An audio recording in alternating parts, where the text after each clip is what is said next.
Guys, Bangladesh বর্তমান তেল সংকটময় পরিস্থিতিতে কাটতেছে। তেল এতটা সংকটে কেন বাংলাদেশ? গাইস, তেলের জন্য না চলতেছে অ্যাম্বুলেন্স, না চলতেছে ট্রাক। ইদানিং নিত্য প্রয়োজনীয় জীবনযাপনে কিন্তু তেল দরকার আছে। তেলের গুরুত্বপূর্ণটা অপরিসীম, ঠিক আছে? তেল প্রয়োজন আছে, কিন্তু এই সংকটময় পরিস্থিতি ক্রিয়েটের পিছনে আসল রহস্যটা কি আপনারা জানেন? আজকে এই তেল বিষয় নিয়ে ভিডিওটা আলোচনা করা হবে এবং ফ্যাক্ট জানা হবে বাংলাদেশে কেন তেলের সংকট, ঠিক আছে? যারা যারা এখন পর্যন্ত চ্যানেলটা সাবস্ক্রাইব করেন নাই অবভিয়াসলি চ্যানেলটা সাবস্ক্রাইব করে নেবেন। গাইস, তার আগে এইটা জেনে নিতে হবে যে বাংলাদেশ কোন কোন দেশের কাছ থেকে তেল কিনে, ঠিক আছে? এইখানে বলা আছে যে বাংলাদেশ মূলত মধ্যপ্রাচ্যের দেশগুলো থেকে সবচেয়ে বেশি জ্বালানি তেল আমদানি করে, ঠিক আছে? আর এর মধ্যে সৌদি আরব সংযুক্ত আছে, আরব আমিরাত, ইউএনআই, কুয়েত ও ওমান অন্যতম। এটার মধ্যে হচ্ছে যে কোন কোন দেশ থেকে যে তেলগুলো কিনে তার মধ্যে হচ্ছে যে কুয়েত ও ওমান অন্যতম। এই দেশের কাছ থেকে তেল বেশি পরিমাণে ক্রয় করা হয়, এটা তো ক্লিয়ার, তাই না? তারপরেও কিন্তু ভারত, চীন, মালয়েশিয়া, সিঙ্গাপুর ও ইন্দোনেশিয়া থেকেও পরিশোধিত জ্বালানি তেল আমদানি করা হয়, ঠিক আছে? গাইস, আপনারা কি এইটা জানেন যে বাংলাদেশের কোন কর্পোরেশনটা এই তেল অন্য দেশের কাছ থেকে ক্রয় করে? তাহলে আপনাকে আমি এইটা জানাই দেই যে বাংলাদেশ পেট্রোলিয়াম কর্পোরেশন, বিপিসি, এইসব তেল আমদানি করে থাকে। যে হচ্ছে যে আমাদের কর্পোরেশনটা আছে, ঠিক আছে, যেটা হচ্ছে বিপিসি, এসব তেল আমদানি করে থাকে আদার্স কান্ট্রিগুলোর থেকে। কারণ আমাদের তো ওই তেল উৎপন্ন করার ক্ষমতাটা নাই, বা আমাদের দেশে ওই তেল নাই যে আমরা উৎপন্ন করব। গাইস, তেল আমদানির প্রধান উৎস সমূহগুলো হলো পরিশোধিত তেল যেটা আছে প্রধানত সৌদি আরব ও সংযুক্ত আরব আমিরাত ইউএই থেকে বেশি পরিমাণে বাংলাদেশ তেল ক্রয় করে থাকে, ঠিক আছে? পরিশোধিত তেল যেটা আছে ভারতের নামাগুলিগড় শোধনাগার, চীন, মালয়েশিয়া, সিঙ্গাপুর, ইন্দোনেশিয়া এবং কুয়েত, এগুলো দেশের কাছ থেকে তো তেল কিনে আপনারা ভালো করে জানেন। এলএনজি যেটা আছে, এলএনজি কাতার ও ওমান থেকে দীর্ঘমেয়াদী চুক্তির অধীনে আমদানি করা হয়। গাইজ, আমাদের যে একটা দীর্ঘমেয়াদী চুক্তি আছে, ঠিক আছে, যেটা দীর্ঘস্থায়ী, অনেক দিন বা অনেক বছর ধরে যে চুক্তিটা হয় যে ওরা তেল দিয়েই যাবে, তার মধ্যে আছে কাতার, ওমান। দীর্ঘমেয়াদী চুক্তির ভিতরে আছে, ঠিক আছে? এই দুইটা দেশ কাতার ও ওমান থেকে দীর্ঘমেয়াদে তেল নিয়ে আসে বাংলাদেশ। এখন আসুক যে সংকটময় পরিস্থিতিটা ক্রিয়েট হওয়ার পিছনে কারণটা কী? গাইস, আসুন আপনাকে একটা গুরুত্বপূর্ণ তথ্য দেই, ঠিক আছে? গুরুত্বপূর্ণ তথ্যটা হলো এইটা: বাংলাদেশ প্রতি বছরে প্রায় 65 থেকে 68 লাখ টন জ্বালানি তেল আমদানি করে, ঠিক আছে? এটা হচ্ছে যে প্রতি বছরে বাংলাদেশে খরচ হয় বা হচ্ছে যে ক্রয় করে অন্য দেশ থেকে বাংলাদেশ আনে 65 থেকে 68 লাখ টন, ঠিক আছে? দেশের মোট চাহিদা প্রায় 95% আমদানি করে আমদানির মাধ্যমে পূরণ করা হয়, ঠিক আছে? দেশের মোট চাহিদার 95% আমদানির মাধ্যমে এই চাহিদাটা পূরণ করা হয়, ঠিক আছে? চট্টগ্রামে ইনস্ট্যান্ট রিফাইনিংতে পরিশোধিত তেল পরিশোধন করা হয়। এটা হচ্ছে যে চট্টগ্রামে যেটা আছে রিফাইনিং যে আছে তেল শোধনাগার, ওইখান থেকে রিফাইনিং করে বাংলাদেশে সাপ্লাই দেওয়া হয়। এটা কী জন্য করা হয় জানেন?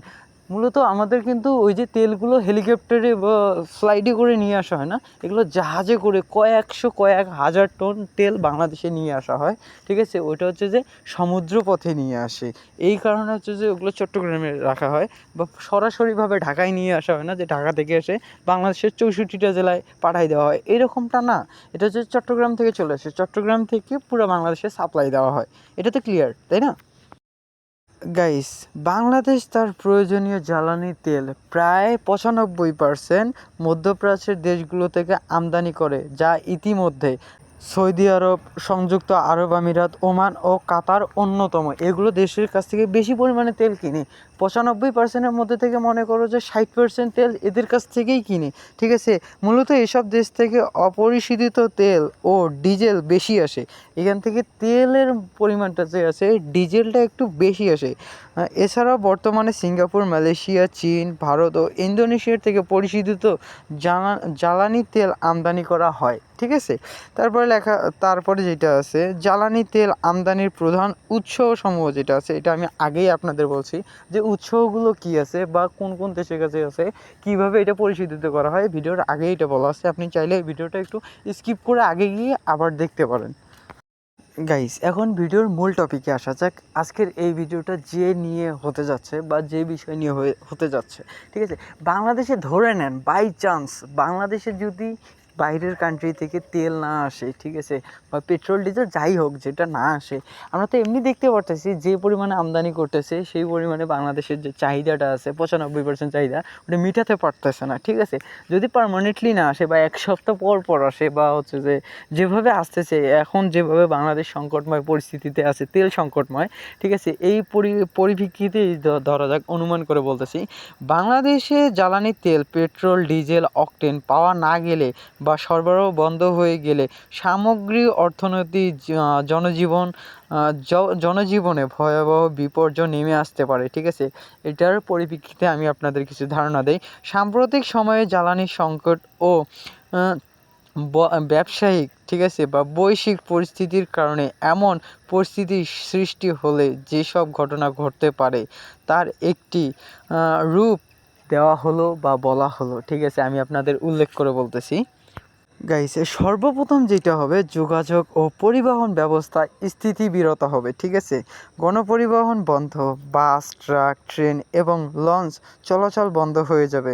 ফলে মানুষের চলাচল ও পণ্য পরিবহন পুরোপুরি অচল হয়ে পড়বে, ঠিক আছে। এটা শুধু কমন জিনিসগুলো যেখানে আছে, বাস, ট্রাক, ট্রেন এবং লঞ্চ যেগুলো আছে, ঠিক আছে, এগুলি কিন্তু দূরপাল্লার জিনিস। যেমন হচ্ছে যে বাস হচ্ছে যে দূরপাল্লার, ঢাকা থেকে চট্টগ্রাম থেকে চট্টগ্রাম থেকে ঢাকা, ঢাকা থেকে রংপুর, মানে বিভিন্ন জেলায় আর কি, ঠিক আছে, যেগুলো সব দূরপাল্লার বাস। হচ্ছে যে নিত্য প্রয়োজনীয় তো অনেক আছে, যেমন ঢাকায় আছে গ্যাসে বাস চলে, বা চট্টগ্রামে আছে গ্যাসে বাস চলে, কিন্তু রংপুরে তো তেমনটা নাই, কারণ রংপুরে ওই পরিমাণে গ্যাস পাওয়া যায় না, ঠিক আছে। ওইখানে রংপুরে ডিজেলে গাড়ি চলে। তো ওইখানে একটা জিনিস চিন্তা করেন, যে যেমন হচ্ছে দূরপাল্লার বাসগুলো, ওগুলো হচ্ছে যে গ্যাসে চলে না, ওগুলো হচ্ছে যে ইয়াতে চলে, আর ট্রেন তো পার্মানেন্টলি ডিজেলে চলে, ঠিক আছে। তাহলে এইসব জিনিস হচ্ছে যে অচল হয়ে পড়বে, ঠিক আছে। ব্যক্তিগত যানবাহন যেমন আছে, এখন ইদানিং যেটা দেখা যাচ্ছে, মোটরসাইকেল সবার আগে, ঘরে ঘরে মোটরসাইকেল। এখন প্রত্যেকটা মোটরসাইকেলে যদি মনে করেন বাংলাদেশে 1000 মানুষ আছে, প্রত্যেকজনে যদি 1 লিটার করে নেয়, তাহলে 1000 লিটার দরকার আছে। কেউ তো আর 1000 লিটার তুলবে না। তাহলে প্রথমেই যেটা আছে ব্যক্তিগত যানবাহন, ঠিক আছে, মোটরসাইকেল ও ব্যক্তিগত গাড়ি ব্যবহার করা অসম্ভব, ঠিক আছে, সম্ভব হবে না। এটা যেটা আছে যে মোটরসাইকেল ও ব্যক্তিগত গাড়ি ব্যবহার করা সম্ভব হবে না, ঠিক আছে। পরিবহন সংকট, নিত্য প্রয়োজনীয় পণ্য, খাদ্য, ওষুধ ও এক স্থান থেকে অন্য স্থানে নিয়ে যাওয়া অসম্ভব হয়ে পড়বে, ঠিক আছে। এইখানে যেটা আছে পরিবহন সংকট, যেটা আছে অ্যাম্বুলেন্স, মেইন যেটা আছে হসপিটালে অ্যাম্বুলেন্স। কারণ অন্যতম চিকিৎসা হতে হলে ওই যে বিভাগীয় যে হসপিটাল আছে ওই হসপিটাল থেকে এই পরিষেবাটা নিতে হবে, তাই না? তাহলে অ্যাম্বুলেন্সের প্রয়োজন আছে। বা আপনাকে বলে আপনার ঘরে কেউ অসুস্থ হইলে আমার ঘরে কেউ অসুস্থ হইতে পারে, বাই চান্স, বলা যায় না, আল্লাহ না করুক, যদি অসুস্থ হয়ে যায় অ্যাম্বুলেন্সের প্রয়োজন পড়বে। আপনার ব্যক্তিগত গাড়িতে তো তেল নেই, অ্যাম্বুলেন্সে তো সরবরাহ তেল দরকার আছে, তাই না? তাহলে এই তেল যদি পার্মানেন্টলি না আসে, তাহলে এই সব ঘটনা নিত্য প্রয়োজনীয় ঘটবে বা প্রতিদিনই ঘটবে। গাইস, আর একটা মেইন জিনিস যেটা আছে লোডশেডিং, ঠিক আছে। আমি আপনাদেরকে একটা ইনস্ট্রাকশন দিই, যে বিদ্যুৎগুলো যে চলে, ঠিক আছে, বিদ্যুৎগুলোর ট্রান্সফর্মে কিন্তু হচ্ছে যে ওই যে ডিজেল একটা কী যেন একটা তেল ঢালা হয়, ঠিক আছে, ওটাও কিন্তু হচ্ছে যে আমদানি করা তেল। বাংলাদেশে ওইরকম তেল কখনো ওরা নিয়ে আসতে পারবে না বা হচ্ছে যে তৈরি করতে পারবে না। ওটা কিন্তু ওই বাইরের তেল থেকে, ডিজেল তেল থেকে। আর ওইখানে যে ট্রান্সফর্মারগুলো চলে, বিদ্যুৎও কিন্তু ওই যে তেলের দরকার আছে, বিদ্যুতের যে ট্রান্সফর্মারগুলো আছে ওগুলো রান করার জন্যে তেলের প্রয়োজন আছে, ডিজেল দরকার, ঠিক আছে। তাহলে ওই পরিমাণ তেল লাগবে যে বাংলাদেশে যেন লোডশেডিং না পড়ে। আর বাংলাদেশে 2 দিন কারেন্ট থাকলে সবাই অচল, কারেন্ট না থাকলে অচল হয়ে পড়বে, ঠিক আছে। তো বিদ্যুৎ চালানোর জন্য মূলত তেল প্রয়োজন আছে, ঠিক আছে। তাহলে বিদ্যুতের প্রাণকেন্দ্র হলো তেল, প্রাণকেন্দ্র বা শ্বাসনালী হলো তেল, তেল ছাড়া বিদ্যুৎ অচল। তাহলে তেল যদি না আসে তাহলে বিদ্যুৎও অচল হয়ে পড়বে। তাহলে তেলের যে ইয়াটা আছে, এখানে তেলের যে অবদানটা আছে, তেল 2 অক্ষরেই হয়ে যায় তেল, কিন্তু এর অবদানগুলো অনেক। আমার 22 মিনিটের ভিতরে ওই যে সামনে তো থাম্বনেলে লেখা গেছে তেলবিহীন বাংলাদেশ, ঠিক আছে, ওই তেল শুধু 2 অক্ষরের তেলেই এত কিছু ঝামেলা তৈরি করতেছে বা এত কিছু পরিস্থিতি ক্রিয়েট করতেছে, ঠিক আছে। গাইজ, এইখানে লোডশেডিং শুধু মুখে বললে হবে না, আর 2 লাইনে বক করলে হবে না। লোডশেডিং বৃদ্ধি যেটা আছে, ঠিক আছে, লোডশেডিং অনেক পরিমাণে বেড়ে যাবে। বাংলাদেশে বিদ্যুৎ উপাদানের, ঠিক আছে, একটি বড় অংশ ডিজেল ও ফার্নেস অয়েল চালিত পাওয়ার প্ল্যান্টের উপর নির্ভরশীল।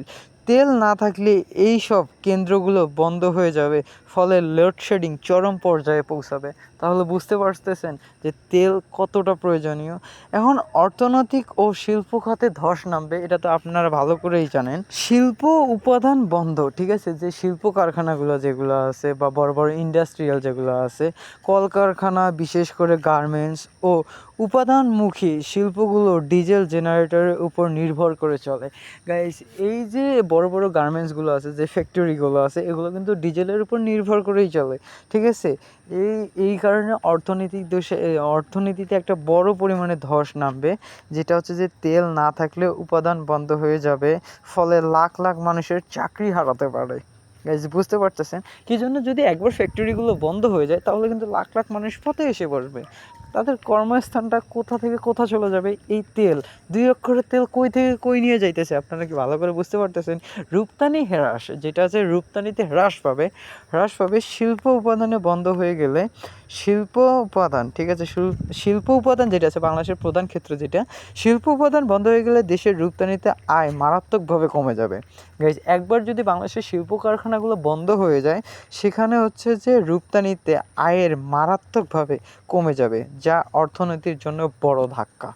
অর্থনীতিতে কিন্তু একটা বিশাল পরিমাণে ধাক্কা পাবে। গাইস, এখানে আর একটা পয়েন্ট আছে, যেটা হচ্ছে যে কৃষি ও খাদ্য উপাদানে বিপর্যয়, ঠিক আছে।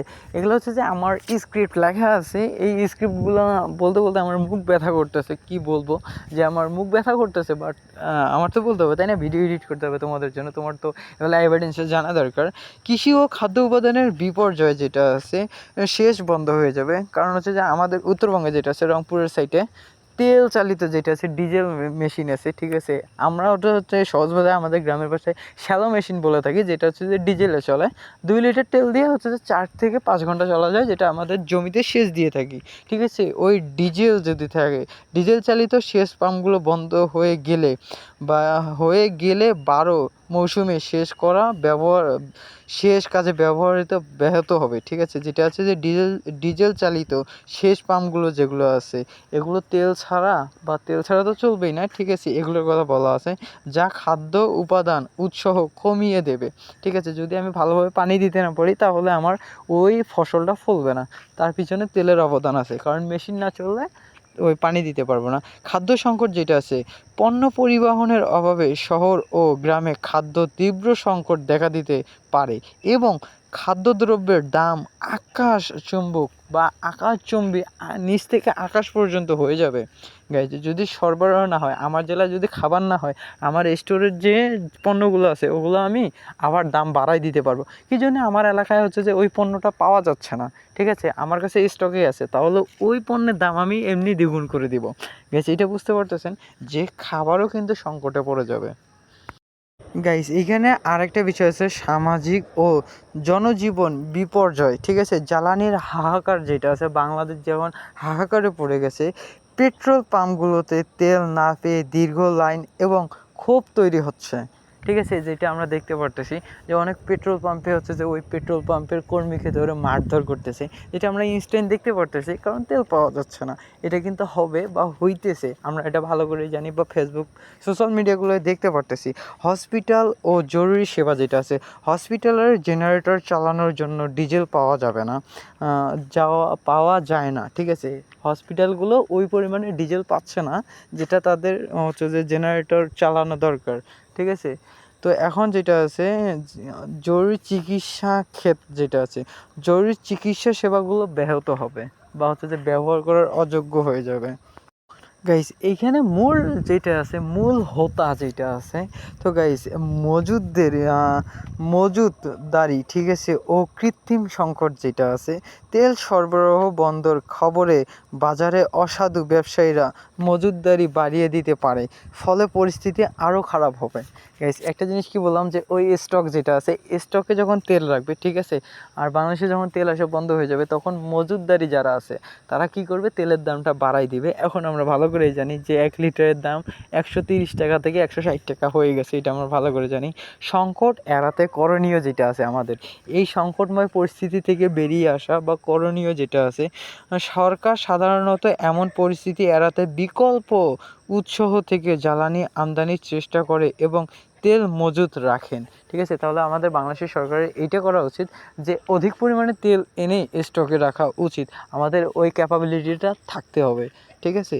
আরেকটা যেটা আছে, তবে দীর্ঘমেয়াদী সমাধানের জন্য দীর্ঘমেয়াদী সমাধানের জন্য যেটা স্থায়ী, সেটা হচ্ছে যে নবায়নযোগ্য জ্বালানি, সৌরবিদ্যুৎ যেটা আছে ও বিদ্যুৎ চালিত যানবাহনের ব্যবহার বাড়ানো জরুরি।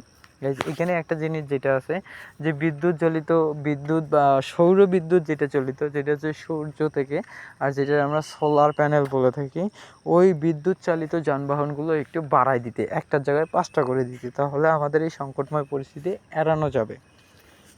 গাইস, দেখতে দেখতে ভিডিও লাস্ট পর্যায়ে চলে আসি। এতক্ষণ পর্যন্ত যারা এই ভিডিওটা দেখছেন সবাই কমেন্ট করে বলবেন যে এই ভিডিওর টপিকটা কেমন ছিল, আর গাইস তোমাদের ভিডিওটা কেমন লাগছে। এইখানে কিন্তু বর্তমান বাংলাদেশের পরিস্থিতি যেটা হয়েছে ওই সমন্বয়ে এই ভিডিওটা গঠন করা বা ভিডিওটা ক্রিয়েট করা, আর আমার ভিডিওর এডিটটাও কেমন হয়েছে এটা একটু সবাই বলবেন।